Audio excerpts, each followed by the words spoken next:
I'm here to share a story about a little girl. I'm not sure if it's shown in the pictures, but it's okay. It's about a little girl. Yes, that one. That's me. Yes, cute kayo. Okay. People call me Leizl, but my real name is Celeste. I used to hate that name so much, brothers and sisters. Ask me why. Here's the story. I am the eldest in the family, with only one female sibling. My name is actually a combination of my parents' names. My dad is a seaman, and I was very close to him. I was a daddy's girl, in fact, brothers and sisters. And my mom used to work for a big university. I was actually clueless about my parents' marriage problems. It was until only when I got into high school, nakanotice ko sa ilang Cold War. Nganong dili man sila sweet? I asked myself. Nganong naa sila gap? And why are they different from the other parents I knew? When I got into college, they eventually broke up. My mom went to Dubai, and akong papa nibalik sa barko. And brothers and sisters, for how many years, dugay kayo sa inyo uli og balik. Me and my sister, we were left alone. We were scared. We were vulnerable.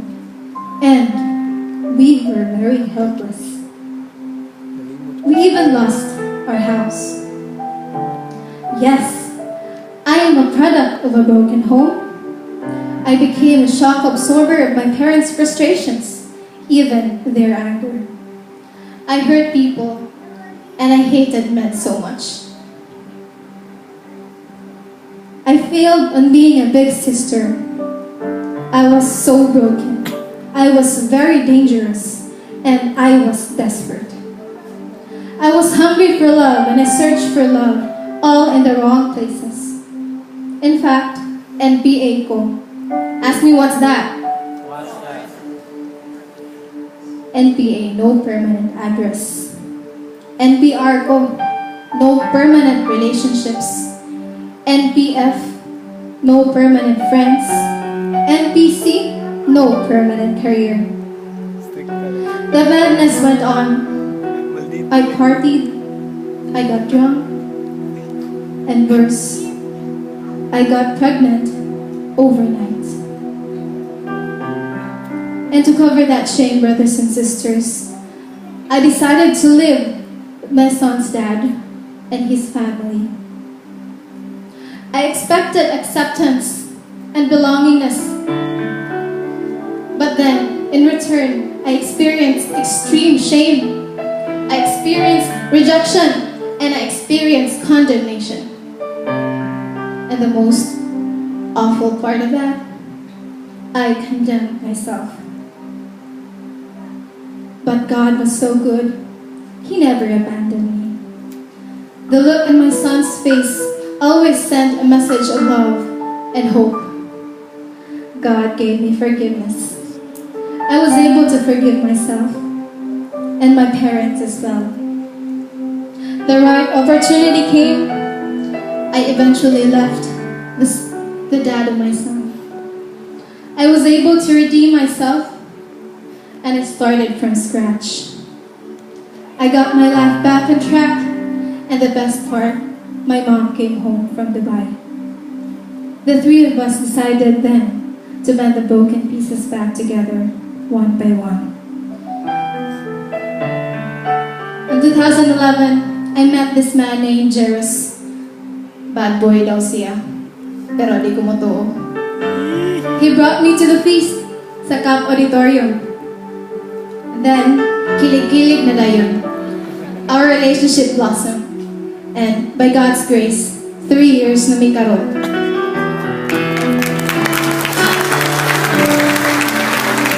One year after being an attendee, I decided to serve Jesus, and I became a servant. And then both of us started serving God together. And then a blessing came to both of us. The leaders appointed and chose him and anointed him for a leadership role. Right now, He's the provincial musical director for all the feasts in Visayas. And he recently graduated the radical training, the training for worship leaders, feast builders, and for all the leaders in the community. At the same time, I'm handling the visuals and the lyrics under the music ministry. I'm serving sa Monday feast and Sunday feast dito sa Parklane. But wait, there's even more. God, who's very faithful, granted the first wish in my novena to God's love. We transferred to a brand new home in Banilad, and my dad came home.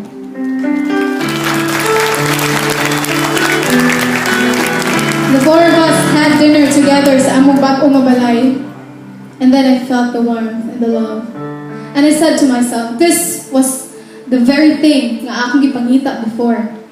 There was no hint of accusation, there was no hint of bitterness, and no hint of self-pity.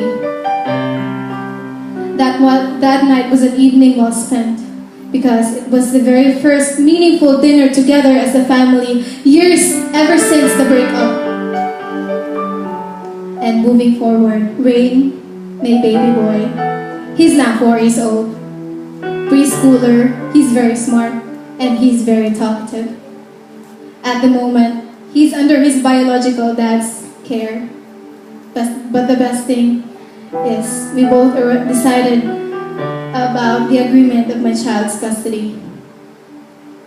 Now, as I'm about to close this sharing, I won't be here standing in front of you if I gave up on myself. God never gave up on me. So in return, I will dedicate myself. I will dedicate my service, and I will dedicate my passion to God. Yes, shame may have led me astray, but God took it away from me and replaced it with double honor. Once again, I am Celeste. Call me Leizl for short. I am a warrior of hope. I am forgiven. I am loved. And I am very blessed. Thank you.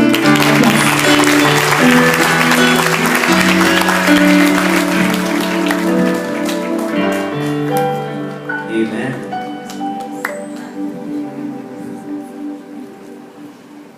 So what is your story of